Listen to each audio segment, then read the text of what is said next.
In this video, we'll talk about ethos, pathos, and logos, what are known as rhetorical appeals. Ethos, pathos, and logos are basically categories that different types of persuasive speech fall into. They aren't qualitative categories, by which I mean they don't say whether the particular persuasive speech is good or bad, they just describe how it is attempting to persuade. It's important to understand these, first because they will help you organize your own writing, and second, understanding these three rhetorical appeals will help you analyze when others are attempting to persuade you. You'll be less likely to be convinced without reason if you understand on what someone's argument is primarily based. First, let's look at ethos.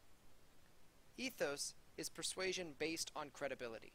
It sounds a lot like ethics, and we can see why they would be connected.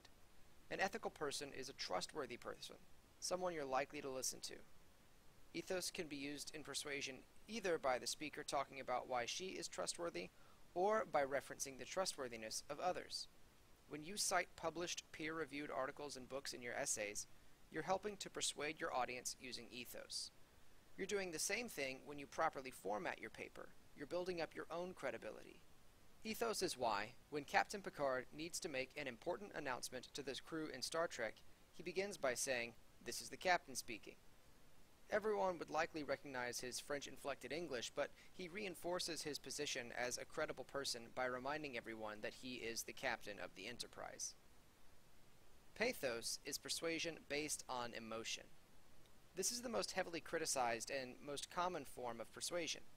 If someone is telling you a story, they're likely using an emotional appeal. Sometimes pathos is called manipulative, but while it can be used to manipulate, that isn't all it's good for. Pathos is more likely to spur us to action, to make us help other people or improve our own lives. Captain Kirk is almost always motivated by pathos and pathos-related ideals like love, honor, and bravery. Logos is persuasion using logic. This is often the most trusted form of persuasion, but it's also rarely used because it's difficult and has a tendency to be boring. It has a lot in common with math, demonstrating simple relationships in a series of steps to eventually arrive at a larger truth. Spock is the classic logos character from Star Trek, unable to understand any action that isn't logical. The relationship between Spock and Kirk, just like the relationship between Geordi and Data in The Next Generation, is based on the conflicts and confusions between logos and pathos. Captain Picard, on the other hand, is an example of all three combined. Make sure you clearly understand these three rhetorical appeals, the differences between them and how they are used. Identify what others are appealing to when they try to convince you of something, and perhaps more importantly, identify your own habits and preferences for convincing others.